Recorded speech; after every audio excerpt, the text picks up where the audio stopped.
Rockford unveils an action plan that put housing and community development funds to good use. WIFR News reporter Sydney Stoffregan talks to city leaders who say this plan was created based on 2024 funds.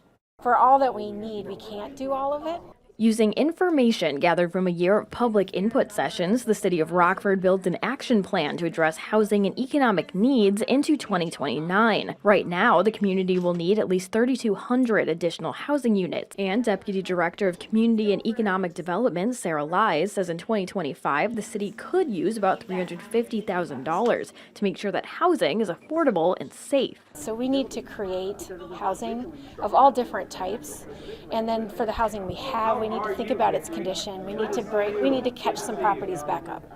As you age, expand your family, or choose a new career path, Lies says there should be homes available that meet your changing needs. People really want to feel like they can move through the community, be successful in the community for their full lifetime. Anna Garrison with the city explains that if Rockford invests around $125,000 in businesses and properties, there will be more job opportunities for lower-income residents. And a key piece that's tied to that is job creation and looking to see how that expansion of that business and the public support that can be provided there, how with that business growing, the jobs that are going to be created and available tied to that. Lies and her team say they were happy with the public's input and will soon take the proposal to City Council. What are the best solutions and the things that they most want to see come into their neighborhood first? Telling us that is the best way for us to know. In Rockford, Sydney Stoffregan, WIFR News.